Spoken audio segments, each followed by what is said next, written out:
요한복음 6장 16절부터 21절입니다. 제자들이 노를 저어 12여리쯤 가다가 예수께서 바다 위로 걸어 배에 가까이 오심을 보고 두려워하거늘 이르시되 내니 두려워하지 말라 하신대 이에 기뻐서 배로 영접하니 배는 곧 그들이 가려던 땅에 이르렀더라. 아멘. 샬롬, 반갑습니다. 수요예배의 송은석 목사입니다. 어쩔 수 없이 계속 영상으로만 한동안 뵙게 되었는데 그동안 여러분 잘 계셨나요? 저도 잘 있습니다. 한 가지 기쁜 소식이 있습니다. 월요일날 공문이 내려왔는데 이번 월요일부터 50명 미만의 교회, 실시간이 안 되는 작은 교회, 다시 말하면 저희 같은 교회 아니겠습니까? 월요일부터 대면 예배가 허용이 됐습니다. 그래서 이번 주 주일 예배는 다 나와서 예배 드릴 수 있게 된 거죠. 그래서 이번 주 주일 예배 모두 나와서 함께 예배 드릴 수 있을 것 같습니다. 그리고 수요 예배도 그렇게 예배 드리면 좋겠는데 조금 조심스럽게 좀 진행을 하려고 합니다. 다음 주 월요일부터는 새벽 예배는 매일 예배홀에서 그렇게 드리도록 하겠습니다. 그런데 아직 9월 20일까지가 또 사회적 2단계 거리두기가 이제 진행되는데 20일 이후에 해제가 된다고 하니까 앞으로 9월 20일부터 이 수요 예배도 현장에서 이렇게 함께 예배드리면 좋겠다 계획하고 있습니다. 오늘 말고 다음 주도 아마 수요 예배는 온라인으로 드려질지도 모르겠습니다. 오늘도 각자의 처소에서 예배 드리시면서 주시는 그 하나님의 그 메시지에 그 은혜의 풍요로움을 여러분들이 마음껏 만끽하기를 주님의 이름으로 축복합니다. 오늘 본문의 내용은 풍랑 가운데 주님께서 바다 위를 걸어 제자들에게 오신 그 사건을 지금 내용을 삼고 있습니다. 오병이어 사건 이후에 사람들의 그 관심을 피해서 예수님께서는 산으로 올라가셨고 제자들은 이제 배에서 대기를 하고 있는데 그 와중에 풍랑이 갈릴리 호수에 임하게 된 겁니다. 16절 18절을 보니까 이 제자들이 밤에 배를 타고 바다를 건너 가버나움으로 가는데 큰 바람이 불어서 파도가 일어났습니다. 마태복음이나 마가복음에도 이런 사건이 나와 있는데 이 마태나 마가복음에 의하면은 이 제자들이 이렇게 배를 타고 가게 된 그 경위가 예수님의 명령 때문이었다라고 그렇게 표현을 합니다.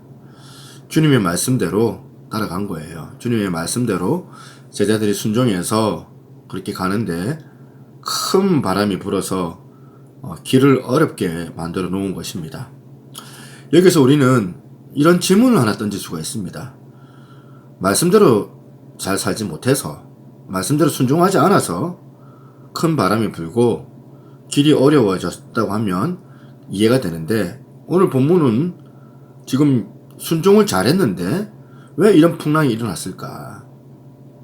세상 사람들이 이렇게 묻잖아요. 교회에서 왜 코로나 이런 사태가 교회에서 이렇게 일어나느냐 하는 것과 같은 의미입니다. 우리 주님께서 제자들에게 지금 바람이 일어날 그 장소로 의도적으로 가게 하신 것이라는 겁니다. 방금 전에 이 군중들의 인기에 우쭐대면서 어쩔 줄 몰라서 기분이 좋아진 이 제자들에게 지금 바람이 부는 그런 어려운 길을 주님께서 가게끔 하셨다는 사실입니다. 여러분, 주님의 의도를 우리가 잘 봐야 됩니다. 주님께서는 3년 반 동안 하셨던 그 사역 가운데 그 종착점이 바로 십자가였습니다. 그러니까 주님의 의도는 십자가까지이거든요. 예수님께서 계속 십자가를 향하여서 걸어가고 있습니다. 그리고 지금 이 제자들도 나중에 그 길 가야 하는 사람들입니다. 그래서 이들이 만나고 있는 큰 바람은 그들이 통과해야 될 의례였습니다. 반드시 통과해야 되는 의례였다는 겁니다. 반드시 주님이 지시고 가야 될 그 십자가를 이 제자들도 필연적으로 지고 따라가야 되기 때문에 그렇습니다. 여러분, 십자가가 있어야 영광이 있습니다. 그리고 고난의 죽음이 있어야지만이 부활의 영광이 있는 법입니다. 제자들에게 풍랑을 통과해야 하고 자기들이 당하는 이 고난은 필수 코스였습니다. 십자가의 고난이 기다리고 있는데 예수님께서 그 길을 제자들에게 가라고 하시는 겁니다. 여러분, 하지만 실망하지 마십시오. 이 고난이 고난으로만 끝나는 것이 아니기 때문에 그렇습니다. 이 고난의 끝이 오는데 행복입니다. 이 고난은 잠시 잠깐이고 우리가 이 큰 바람을 잠시 잠깐 견뎌야 될 때가 있습니다. 결국에 주님이 그 배에 오셔야 그 항해를 끝내주시는 거거든요. 그래서 좀 더 우리의 인생 가운데 이 부분을 지켜보는 겁니다. 그리고 여러분, 여기도 또 하나, 질문 하나. 산에 오르신 주님께서 이 풍랑으로 어려워진 이 제자들의 상황을 아셨을까요? 모르셨을까요? 산 위에서도 이 제자들의 이 상황들을 다 아시는 우리 주님 아니시겠습니까? 주님께서 우리가 말하지 않아도 우리의 상황과 어려움을 다 알고 계세요. 보고 계신다는 겁니다. 그리고 그들에게 주님께서 긍휼한 마음으로 찾아오셨습니다. 어려움을 겪고 있는 제자들에게 가까이 바다 위로 제자들에게 걸어서 오셨습니다. 주님께서 이 세상에 죄악으로 고통을 당하고 있는 우리들을 위하여서 성육신, 인카네이션 하셨습니다. 우리 인간의 고통의 삶의 현장에 주님께서 가까이 찾아오셨습니다. 그냥 멀리서 보고 계시는 먼 그대가 아니라 우리에게 가까이 오셔서 곁에서 응원하시고 격려하시는 분이 우리 주님이심을 믿으시기를 바랍니다. 주님이 가까이 오셨고 그 가까이 오심이 저와 여러분들의 힘과 능력이 되는 줄로 믿습니다. 여러분, 사람이 곁에 있으면 그게 참 도움이 되거든요. 힘이 됩니다. 외로울 때 짝지가 있느냐 없느냐 차이가 있습니다. 그래서 사도 바울도 늘 자기 곁에 사람들이 있기를 원했고, 그리고 그 사람들로 통하여서 주님의 그 도우심을 사도 바울도 누린 것입니다. 그런데 우리의 힘들고 외롭고 감당하기 어려운 이 두려운 상황에 우리 주님께서는 모른 척 외면하지 아니하시는 분이시고 늘 곁에서 도와주시는 분이십니다. 그래서 오늘 말씀을 통하여서 다시 한번 우리 주님을 바라볼 수 있기를 바랍니다. 제자들이 있는 곳으로 오시기 위해서 주님께서 어떤 방법을 쓰셨는지 한번 본문을 보시겠습니다. 예수님께서 이 제자들을 만나시고자 바다 위로 걸어오셨습니다. 주님께서는 어떠한 물리적인 제한을 받지 아니하시는 분이십니다. 주님이 어디 계시든 무엇을 어떻게 우리는 할 수 있겠느냐 하지만 주님은 어떻게든지 오실 수가 있고 어떤 장애이든 모든 어려움이든 간에 그것들을 능히 극복할 수 있으시는 분이시 바로 우리 예수 그리스도이십니다. 그래서 제자들을 위해서 이렇게 바다 위를 걸으시는 초자연적인 이런 방법을 보여주신 것입니다. 여러분, 우리들의 주님께서는 능력이 있으시는 분이라는 것을 여러분 잊지 마시기를 바랍니다. 홍해를 가르시고 요단강을 건너게 하시는 하나님의 능력을 여러분 어려울 때 기억하십시오. 우리를 위하여서 주님이 무슨 방법이든지 간에 그것을 어떻게 우리를 도우시고자 또한 기적도 행하시고 능력을 나타내시는 분이심을 여러분 놓치지 마시기를 바랍니다. 우리들이 결코 갈 수 없는 그곳에 주님께서는 가실 수가 있고 우리가 할 수 없는 그 자리에 주님께서는 하실 수가 있는 것입니다. 사람은 아무리 사랑해도 한계가 있잖아요. 그 사람을 사랑해도 접근조차 못하는 한계들이 우리 주변에 얼마나 많이 있습니까? 내가 할 수 있는 것, 내 자녀를 위해서 모든 것을 할 수 있는 것 같아 보이지만 여전히 우리들은 못하는 것들이 너무나도 많이 있습니다. 제자들은 배를 타고 바다를 건너가는 것도 힘들었습니다. 풍랑 때문에. 우리도 바다 위에 배를 타고 가는 것 역시 힘들 때가 있습니다. 얼마나 그 배를 타다가 많은 우여곡절과 사건 사고가 많겠습니까? 배를 타고 가다가 죽는 사람들이 얼마나 많이 있겠습니까? 그런데 우리 주님께서 바다 위를 걸어오시는 분이시다는 사실입니다. 주님께서는 우리의 그 한계를 뛰어넘으시는 분, 물리적인 한계를 넘어서시는 분이십니다. 그런데 주님이 이 제자들에게 고난의 길을 가라고 말씀하셨지만 그냥 우리 주님께서 그 제자들만 버려두지 않으셨습니다. 주님께서 그 자리에 찾아와 주셨습니다. 도무지 올 수 없는 그곳에 주님은 그곳에 계신 것입니다. 그리고 두려움을 극복하게 하셨습니다. 21절에 보니까 이에 기뻐서 배로 영접하니 배는 곧 저희의 가려던 땅에 이르렀더라. 제자들은 기쁨으로 주님을 배로 영접했습니다. 그리고 그들은 가려던 곳까지 무사하게 도착했습니다. 그래서 우리 인생의 배도 마찬가지죠. 우리 인생의 배에 주님을 영접하느냐, 주님을 영접하지 않느냐. 쉽습니다.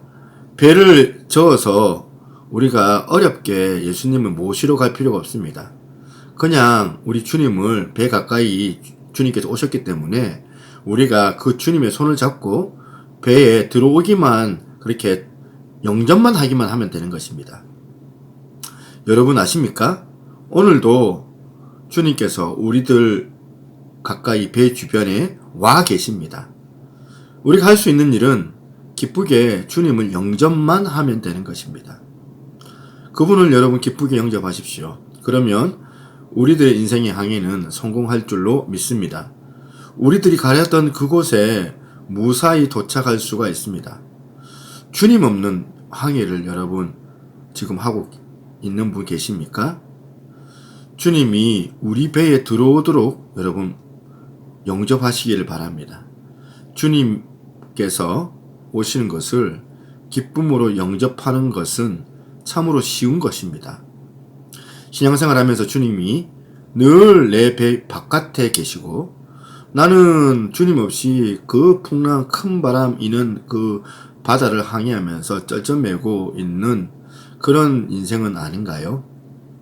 주님을 내 배에 모셔드리기만 한다면 주님께서 내 주위에서 맴도시고 나는 주님을 내 배에 모실 생각은 하지 못한 채 어둠과 바람과 풍랑과 싸우느라고 지친 모습으로 주님 없이 사는 그런 신앙생활을 하고 있는지 그런 생활을 하고 있지는 않는지 그렇게 살펴보는 시간이 되기를 바랍니다.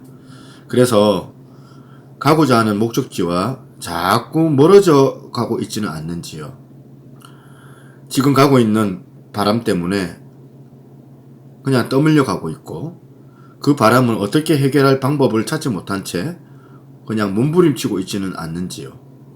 그리스도인들이 가는 길은 이렇게 때로는 어둡고 고난의 길이 될 수가 있습니다.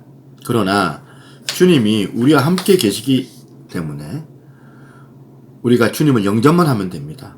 주님과 함께 가면 바람 불고 어두운 길도 편안할 수 있고 행복할 수가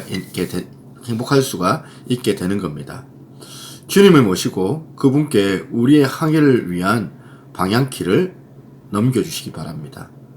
그러면 편안해집니다. 마음이 행복해집니다. 인생이. 그리고 어느새 가려던 목적지에 다가서 있는 나의 배를 보게 될 것입니다. 보이십니까? 바다 위에 걸어서 나에게 걸어오시는 주님의 이 모습이 들리십니까? 두려워하지 말라 말씀하시는 그 주님의 음성이 나에게 손을 내밀고 배 안에 영접하기를 기다리시는 주님의 손을 꼭 붙잡을 수 있는 복 있는 여러분 되시기를 주님의 이름으로 축복합니다. 아멘. 함께 기도합니다. 하나님 아버지 감사합니다. 오늘 수요 예배를 통하여서 제자들을 위하여 풍랑을 잠잠케 하는 주님의 그 능력이 오늘 우리 삶 가운데에서도 경험되게 하여 주시옵소서. 우리의 인생의 배에 주님을 영접하고 그분의 손을 꼭 붙잡고 나가서 세상과 현실의 어려움을 능히 극복하는 이 새누리교회 성도들이 다 되기를 소망합니다. 코로나 사태를 한국교회가 잘 극복하게 하시고 전 세계적으로 일어나는 이 팬데믹 사태 가운데 우리나라가 지혜를 모아서 이 상황을 잘 극복할 수 있도록 주님께서 도와주시기만을 바랍니다. 이 사태 때문에 수고하고 있는 의료진들, 이번 사태로 수고하는 이 봉사진들을 하나님께서 위로해 주시었고, 또 한국교회가 이 일을 하나님의 경고의 메시지로 여기고 각성할 수 있도록 하나님께서 깨닫게 하여 주옵소서. 우리의 삶 가운데 우리의 주관자가 되시고, 또한 우리의 영접하는 우리들에게 또한 큰 기쁨 주시길 소망하는 살아계신 예수 그리스도 이름으로 기도드리옵나이다. 아멘. 지금은 우리 주 예수 그리스도의 은혜와 아버지 하나님의 무한하신 사랑과 성령님의 감화 감동 교통하시는 그 위로 역사가 오늘 이 수요일 메시지를 통하여서 다시 한번 풍랑 가운데 우리를 찾아오시는 주님, 그 풍랑을 잘 통과해서 주님과 함께 인생의 배에서 함께 기쁨을 누리기를 소망하는 우리 사랑하는 새누리교회 모든 성도들 머리 위에, 그리고 한국교회 모든 성도들 머리 위에 이제로부터 영원토록 항상 함께 있을지어다. 아멘.